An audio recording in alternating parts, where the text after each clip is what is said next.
नमस्कार. आता आपण पाहत आहोत पंढरी महात्म्य अध्याय 15 आणि 16. पुन्हा पांडुरंग अष्टकाला सुरुवात करूया. महायोग पीठे तटे भीमरत्या वरम पुंडरीकाक्ष दातु मुनींद्रे समागत्य तिष्ठन्तमानंद कंदम परब्रह्मलिंगम भजे पांडुरंगम. गोपाल कृष्ण महाराज की जय. श्री गणेशाय नमः. श्रीधर कवी म्हणतात, सुजन हो, त्या शक्ती आवरणाची माहिती घेतल्यावर त्या क्षेत्राभोवतीच्या देवी आवरणाची माहिती आता आपण घेऊया. आषाढ शुद्ध चतुर्दशीस या क्षेत्रास श्री डिंब भक्षादेवीची यात्रा भरते. ही देवी या क्षेत्राची रक्षण करती आहे. पुढे इथे माजलेल्या आणि साधू सज्जन भगवंत ऋषीमुनी यांना त्रास देणाऱ्या डिंब नावाच्या एका भयानक अशा दैत्यास मारण्यासाठी भगवान शंकरांनी या देवीला पाठविले. त्या देवीने त्या डिंब राक्षसाबरोबर युद्ध केले. शेवटी त्या देवीने राक्षसाला चक्क भक्षणच केला, खाऊनच टाकला आणि त्याचा नाश केला. त्या कार्यावरून देवीचे नाव डिंबभक्षा देवी असे पडलेले आहे. या पंढरीत अनेक अनंत शक्तीची जी स्वामिनी रुक्मिणी उभी आहे, तिच्या आणि विठ्ठलाच्या जवळ अनेक देवी सेवेसाठी तत्परतेने सदैव उभ्या असतात. पूर्वी क्रौंच नावाच्या एका दैत्याच्या वधासाठी येथे विष्णूंनी एक शक्ती प्रकट केली.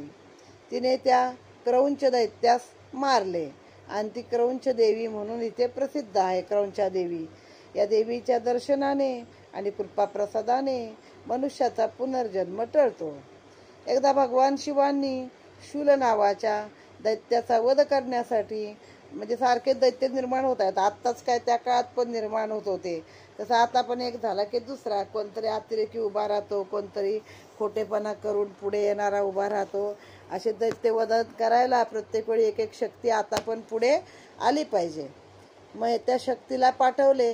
तिने त्या दैत्याचा वध केला म्हणून तिला शूळी देवी असे नाव मिळाले व ती मिरवू लागली. शूळी देवी या नावाने स्वतःला मिरवू लागली. या देवीची यात्रा मार्गशीर्ष महिन्याच्या चतुर्दशीस इथे भरते. तसेच पूर्वी हेरंब नावाच्या एका राजाने आपल्याला आपल्या शत्रूवर विजय मिळवता यावा म्हणून दुर्गा देवीचे एक स्थान इथे तयार केले. त्या देवीच्या उपासनेने आणि कृपेने त्या हेरंब राजाने आपल्या शत्रूंचा नाश करून विजय मिळवला. अशा या देवीच्या दर्शनाने सर्व प्रकारची संकटे दूर होतात. कराल नावाच्या दैत्याचा नाश करण्यासाठी महाविष्णूंनी जी देवी इथे पाठवली, ती देवी आपले दैत्यवधाचे कार्य संपन्न करून इथे कराल देवी या नावाने विराजमान झाली आहे. त्या देवीकडे त्या भागाच्या रक्षणाचे कार्य सुपूर्त करण्यात आले आहे. वशिष्ठ ऋषींनी निर्माण केलेली दुर्मद राक्षसाचा संहार करणारी दुर्मदा नावाची देवी, दुर्मदा देवी इथे या क्षेत्रातच आहे. तसेच उपासकास ज्ञान प्रदान करणारी एक ही देवी इथे आहे. एक देवी ही इथे स्थापित केली आहे. तिच्या कृपेने उपासकास अद्भुत असे ज्ञान प्राप्त होते. या ज्ञानदात्री देवीची यात्रा चैत्र शुद्ध दशमीस संपन्न होते. या भागात पूर्वी रत्नावली नावाची देवी होती. तिची निर्मिती साक्षात ब्रह्मदेवांनी केली. एकदा ही रत्नावली देवी श्री विठ्ठलाच्या दर्शनासाठी गेली आणि स्वतःसोबत अगणित रत्ने घेऊन आली. पण इथे या पुण्यपावन नगरीत प्रवेश करताच तिच्या असे लक्षात आले की इथल्या वाळवंटातले लहान लहान खडे देखील खडे नसून अमौलिक अशी रत्ने माणके आहेत. हे आश्चर्याने वैभव पाहून रत्नावली श्रीहरिचरणावर लीन झाली. या रत्नाकराच्या सेवेसाठी याच परिसरात कायम निवास करून राहिली. त्या देवीच्या उपासनेने उपासकास रत्नासारख्या पुत्राचा लाभ होतो आणि सर्व कार्यात सिद्धी प्राप्त करून देणारी चंद्रकांत राजाने स्थापन केलेली देवी चंद्रकांता ही देखील इथेच आहे. मार्गशीर्ष महिन्याच्या सप्तमीस या देवीचे दर्शन घेण्याची प्रथा इथे आहे. महामारीसारख्या रोगाचे निवारण करण्यासाठी कुंजा नावाची एक प्रभावी देवी इथल्या क्षेत्रात आहे. तिला तिने केलेल्या कुंज नावाच्या राक्षसाच्या वधावरून हे नाव पडले आहे. या देवीचे आणखीन एक वैशिष्ट्य असे आहे की या देवीच्या कृपा प्रसादाने मुका बोलू लागतो. कवीस काव्य प्रेरणा मिळते. वाचेश्वर सरस्वती विराजमान होते आणि पौष शुद्ध अष्टमीस इथे यात्रा भरते. या पंढरी क्षेत्राचे रक्षण करण्याचे काम भगवान शंकरांनी नंदादेवी नावाच्या या देवीकडे सोपविलेले असून ती विंध्य पर्वत निवासिनी इथे नंदादेवी या नावाने कार्य करीत असते. आता या अध्यायामध्ये किती देव्या सांगितल्यात बघा. डिंबभक्षा देवी, क्रौंचा देवी, शूळी देवी, दुर्गा देवी, कराल देवी, दुर्मदा देवी, रत्नावली देवी, देवी चंद्रकांता, कुंजादेवी आणि नंदादेवी एवढ्या देवांची माहिती आपल्याला इथे पाहायची आहे. श्री गणेशाय नमः. पूर्वी डिंब नामा दैत्य तो झाला महाउन्मत्त, त्याने लोक पिडले समस्त, महान अर्थ मांडिला. देव समस्त मिळवणी प्रार्थिते झाले शूळ पाणी, मग देवा पाठविली तक्षणी त्याने डिंब भक्षिला. ते डिंब भक्षा देवी जाण, बैसली क्षेत्रा संरक्षण, आषाढ शुद्ध चतुर्दशी जाण, यात्रा तेथे सुफळा. अनंत शक्तीची स्वामिनी जी मुख्य जेथे रुक्मिणी, तिचा भरता चक्र पाणी उभा वेष्टोनी देवी राहती. पूर्वी दैत्य नाम क्रौंच, महाकराळ थोर उंच, विष्णू शक्ती आवरोनिसाच दैत्य क्रौंच मारेला. तथारभ्य भवानी क्रौंच देवी ते स्थानी, तिच्या दर्शने करोनी विजन्म प्राणी सर्वदा. चैत्र शुद्ध त्रयोदशी तेथे यात्रा निश्चयसी, अनिक देवी पर्येसी शूळ दैत्य झाला. शिवे शक्ती पाठविली ती स्थळी, तिचे नाव जानसूळी, तिने शूळ मारून शूळी ती स्थळी राहिली. मार्गशीर्ष शुद्ध चतुर्थी तेथे यात्रा निश्चयसी, हेरंब नामक पर्येसी राजा एक पूर्वी होता. त्याने करावया शत्रू निर्दाळन, केले दुर्गेचे स्थापन, घेता तिचे दर्शन संकट पूर्ण निवारे. तेथीची यात्रा पर्येसी मार्गशीर्ष शुद्ध चतुर्दशी, क्षेत्राच्या दक्षिणेसी कराळ देवी एक असे. कराळ दैत्य माजला थोर, म्हणून तीच पाठवी श्रीधर, दैत्याचा करुणी संहार, रक्षी क्षेत्र सर्वदा तू. चैत्र शुक्ल तृतीया तिथी तेथे तेव्हा यात्रा जाण, पार्वती दुर्मद दैत्य निश्चिती, पूर्वी एक येथे झाला. तो ऋषी लागी पीडित, बघ वशिष्ठ मुनी महंत, त्याने शक्ती निर्मुनी अद्भुत, दुर्दम दैत्य मारिला. ज्ञानप्रदा देवी सत्य, वशिष्ठ मुनी स्थापित, तिच्या दर्शने होत ज्ञान अद्भुत प्राणी. यामध्ये एक देवी राहिली होती आपल्या लेखनामध्ये, ज्ञानप्रदा देवी. चैत्र शुद्ध दशमी दिनी यात्रा भरे तये स्थानी, पूर्वी राजा महासेन भवानी त्याने अनुष्ठान पै केले. खड्गधारिणी भगवती तेथे स्थानी ओ निश्चिती, पौष शुद्ध चतुर्दशी प्रती यात्रा तेथे जाणपा. विधीने निर्मिली शक्ती तिचे नाम रत्नावती, ते आली पंढरी प्रती भेटावया हरी ते. घेऊन रत्ने बहुत पंढरी ये जव येत, तव रत्न कळस देखील झळकत, भूमी ते समस्त रत्नमय. वाळवंटीचे खडे समस्त ते दिव्य रत्ने दिसत, मग लाजली येत येत शंकोनी राहिली तेथेची. ते देवीपाशी अनुष्ठान पुत्र होय जायचा रत्न, बुधनवमीसी जाण यात्रा तेथे जाणपा. चंद्रकांत नृपती स्थापित चंद्रकांता भगवती, अवलोकिता तये प्रती सर्व कार्य सिद्धी होय. मार्गशीर्ष कृष्ण सप्तमीसी यात्रे जावे ये दिवशी, पूर्वी कुंज नामे दैत्य पर्येसी महादुर्धर झाला. कुमारी नामदेवी ते स्थळी, पार्वती मिथ पाठविली, कुंज मारुनी राहिली ते स्थळी रक्षित. ते अवलोकिता कुमारी महामारीची पिडावारी, अनुष्ठान करता द्वारी मुख्यासी वाचा फुटत. कवित्वासी होय स्फूर्ती ऐसी देवीची कीर्ती. पौष शुद्ध अष्टमी तिथी यात्रा तेथे भरतसे. विंध्याचळीची निवासिनी तीस सांगे शूळपाणी, पंढरी क्षेत्रा लागोनी रक्षित राहावे सर्वदा. नंदादेवी नामजीचे जाण, तीस द्यावे बलिदान, चैत्र शुक्ल अष्टमी दिन यात्रा येते जाणपा. ऐसा पंढरीचा महिमा थोर, भवानी सांगे शंकर, श्रोत्या म्हणे श्रीधर, रुक्मिणी वर वळगाव. इति श्री पद्मपुराणे पांडुरंग महात्म्ये देवी आवरण नाम पंचदशोध्याय समाप्तः.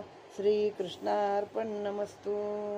बोला पुंडलिक वरदा हरी विठ्ठल. श्री ज्ञानदेव तुकाराम पंढरीनाथ महाराज की जय. पंढरी महात्म अध्याय 16 आपण आता पाहत आहोत. श्री गणेशाय नमः. जिज्ञासेनेच ज्ञानप्राप्ती होत असते. एक एक शंका पार्वती विचारत होती आणि भगवान शंकर तिला माहिती देत होते. आपल्याला प्रिय असणाऱ्या या पांडुरंगाच्या नगरातील त्याच्या चारी दिशांना असलेल्या क्षेत्रपाल भैरवाची माहिती आता ते तिला देतात. ते सांगतात, पूर्वी या परिसरात भृंग नावाचा एक धर्मनिष्ठ असा ईश्वर भक्त आणि धर्मकृत्य परायण असा राजा होऊन गेला. तो राजा पराक्रमी देखील होता. तो राजा आपल्या अभ्युदयार्थ यज्ञ सुरू करणार ही वार्ता इंद्राला कळली.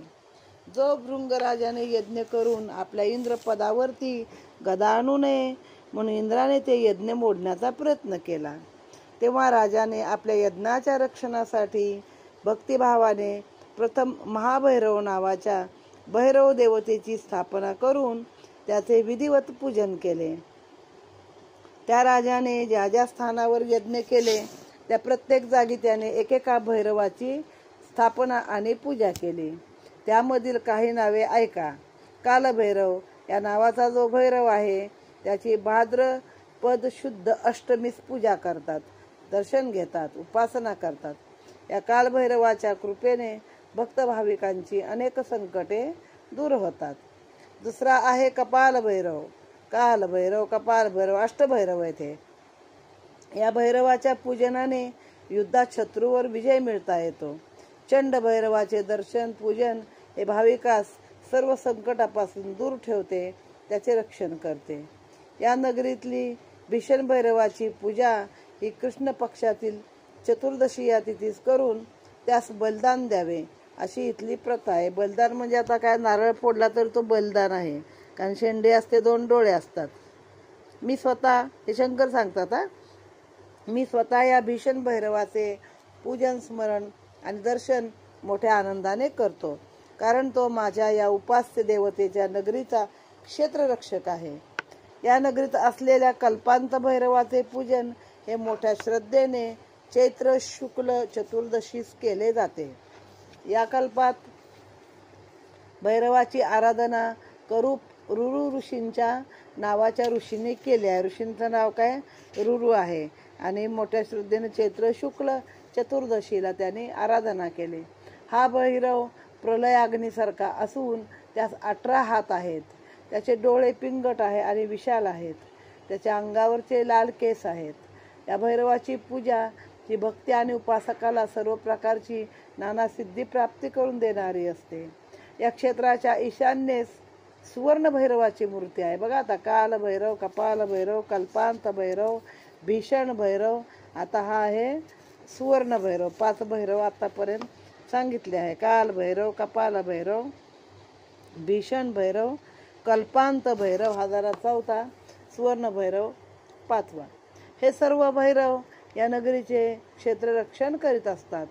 याच्या दर्शनाने आणि कृपा प्रसादाने माणसाला, उपासकाला मनोकामना पूर्ण होतात, इच्छापूर्तीचा आनंद मिळतो.